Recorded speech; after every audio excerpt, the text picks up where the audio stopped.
ಮಾಡಿ ಕುಳಿತುಕೊಳ್ಳಿ. ವಿಷಯವೇನು ಎಂದು ಕೇಳಿ ಮಹಾಮಂತ್ರಿಗಳೇ. ಸಾಹೇಬ್ರೆ ಬಂದಿದ್ದು ತಾಯಿಯ ಶ್ರಮ ತಿಳಿಸಿ.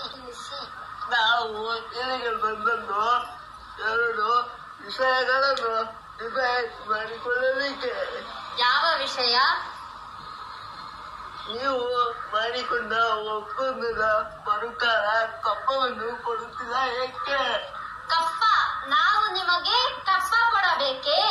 ನೀವೇನು ನಮ್ಮ ಒಡ ಹುಟ್ಟಿದವರೇ, ಬಂಧು ಬಳಗದವರೇ, ಇಲ್ಲ ದಾಯಾದಿಗಳೇ?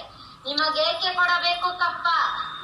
ಕಿತ್ತೂರು ನಿಮ್ಮಪ್ಪ ತಾತ ಮುತ್ತಾತ ಕಟ್ಟಿದ ಆಸ್ತಿ ಅಲ್ಲ, ಕನ್ನಡಿಗರ ಆಸ್ತಿ. ಈಗಿರುವಾಗ ನಿಮಗೇಕೆ ಕೊಡಬೇಕು ಕಪ್ಪ? ಅಂದು ನೀವು ಕಪ್ಪ ಕೊಡುತ್ತು ಎಂದು ಒಪ್ಪಂದ ಮಾಡಿಕೊಂಡಿದ್ದವರು ನೀವೇ. ಇಂದು ಕಪ್ಪ ಕೊಡುವುದಿಲ್ಲ ಎಂದು ಹೇಳುವವರು ನೀವೇ. ಇದು ಸರಿಯಲ್ಲ, ಇದು ನ್ಯಾಯವಲ್ಲ. ವ್ಯಾಪಾರದ ನೆಪದಲ್ಲಿ ಕಡಲಾಚೆ ಬಂದ ನಿಮಗೆ ನೆಲೆ ನಿಲ್ಲಲು ಸ್ಥಳ ಕೊಟ್ಟವರು ನಾವು. ಕೊಟ್ಟ ತಪ್ಪಿಗೆ ಸುಂಕ ಬೇರೆ ಕೊಡಬೇಕೆ? ಶತಶತಮಾನಗಳಿಂದ ಸ್ವಾತಂತ್ರ್ಯವಾಗಿ ಬದುಕುತ್ತಿರುವ ಈ ಕಿತ್ತೂರು ಯಾವ ಕಾರಣಕ್ಕೂ ಕಪ್ಪ ಕೊಡುವುದಿಲ್ಲ. ಜಾಗಟೆ ಇಡಲು ಜಾಗ ಕೊಟ್ಟರೆ ಜಾಗವೇ ನಮ್ಮದು ಎನ್ನುವ ಬೊಬ್ಬೆ ಹಾಕುವ ಅಬ್ಬೆಪಾರಿಗಳು ನೀವು. ನಿಮ್ಮ ಮೋಸದ ಒಪ್ಪಂದಕ್ಕೆ ಕಿತ್ತೂರು ಮನ್ನಣೆ ಕೊಡಬೇಕೇ? ನಿಮ್ಮ ಮಗ ಶಿವಲಿಂಗ ಮಾಡಿಕೊಂಡ ಒಪ್ಪಂದಕ್ಕೆ ಬೆಲೆ ಇಲ್ಲವೇ? ಖಂಡಿತ ಇಲ್ಲ. ಮೋಸದ ಒಪ್ಪಂದಕ್ಕೆ ಕಿತ್ತೂರು ಎಂದಿಗೂ ಬೆಲೆ ಕೊಡುವುದಿಲ್ಲ. ಅವರು ಸತ್ತ ನಂತರ ಸತತವಾಗಿ ಮಾಡಿಕೊಂಡಿದ್ದೀರಿ. ಯಾವುದರ ಪ್ರಕಾರ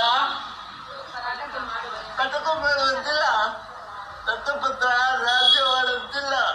ಇದನ್ನು ಕಂಪನಿ ಸರ್ಕಾರ ಒಪ್ಪಿಕೊಳ್ಳುತ್ತಿಲ್ಲ.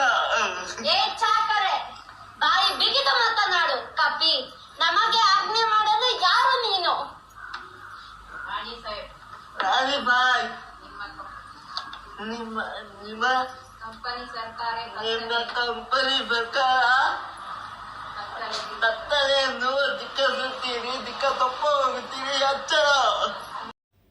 ಮುಚ್ಚು ಬಾಯಿ. ತಾಯಿ ಆಸ್ತನಕ್ಕೆ ಬಂದ ತಾಯಿಗೆ ಎಚ್ಚರ ನೀಡುವಷ್ಟು ಸೊಕ್ಕೇನ ನಿನಗೆ? ಎಲ್ಲಿ ಕಟ್ಟಡ ಅಧಿಕಾರ ಮಾಡೋದು ನಿಮಗಲ್ಲ. ರಾಯಣ್ಣ, ನೀನು ಬಾಗಿಲು ಕಾಯೋ ಸಿಪಾಯಿ. ನಿನ್ನೊಂದಿಗೆ ಮಾತನಾಡಲು ನಾನು ಬಂದಿಲ್ಲ. ಸಾಕು, ನಿಲ್ಲಿಸು ನಿನ್ನ ಅವಿವೇಕತನ.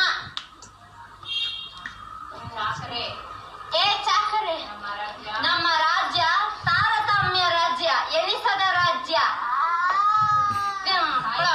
ತಾಯಿ ಮಕ್ಕಳ ಮಧ್ಯೆ ಒಣಕುಂಟು ಮಾಡುವ ನಿಮ್ಮ ಕುತಂತ್ರವನ್ನು ಇಲ್ಲಿಗೆ ನಿಲ್ಲಿಸಿ. ರಾಯಣ್ಣ ಬಾಗಿಲು ಕಾಯೋ ಸಿಪಾಯಿಯಲ್ಲ, ಕಿತ್ತೂರಿನ ಕಿಡಿ, ನನ್ನ ದತ್ತು ಪುತ್ರ. ನಿಮ್ಮಂತೆ ಜೀತಕ್ಕಾಗಿ ಇಲ್ಲಿ ಯಾರು ದುಡಿಯುವರಿಲ್ಲ, ದೇಶಕ್ಕಾಗಿ ದುಡಿಯುವರಿದ್ದಾರೆ.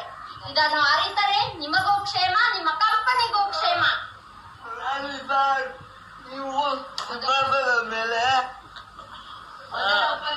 ಮೊದಲ ಒಪ್ಪಂದದ ಪ್ರಕಾರ ಕಿತ್ತೂರಿನ ಮೇಲೆ ನಮಗೆ ಸಂಪೂರ್ಣ ಅಧಿಕಾರವಿದೆ. ಅಧಿಕಾರವಿದೆ. ಸಿಂಹಾಸನ ಮೇಲೆ ಕುಳಿತು ಆಟ ಆಡುತ್ತಿರುವಿರಿ. ಇದರಿಂದ ಕಿತ್ತೂರಿನ ಪ್ರಾಣಹಾನಿ ಮಾನಹಾನಿ ಆಗದಂತೆ ಖಂಡಿತ. ಚಕ್ರೆ, ಕನ್ನಡಿಗನ ಮಾನಾಭಿಮಾನ ನಿನ್ನಂತ ನಾಯಿಗೇನು ಗೊತ್ತೈತಿ? ಇದು ಕೆಚ್ಚದೆ ಕಲೆಗಳ ಬೀಡೈತಿ, ಅಂಜಿಕೆ ಎಂಬುದರ ನಾಡೈತಿ. ಕಿತ್ತೂರು ದೇಶಾಭಿಮಾನ ಸ್ವಾಭಿಮಾನದ ಕೂಡೈತಿ. ಇಂಥ ನಾಡ್ಗ ನೀನೇ ಜೀವ ಭಯ ತೋರಿಸಿ ಬದುಕುವ ಆಸೆ ನಿಮಗಿದ್ದಂಗಿಲ್ಲ. ನಿಮ್ಮನ್ನು ಉಳಿಸೋ ಆಸೆ ನನಗೂ ಇಲ್ಲ. ಹರ ಹರ ಮಾರೆ.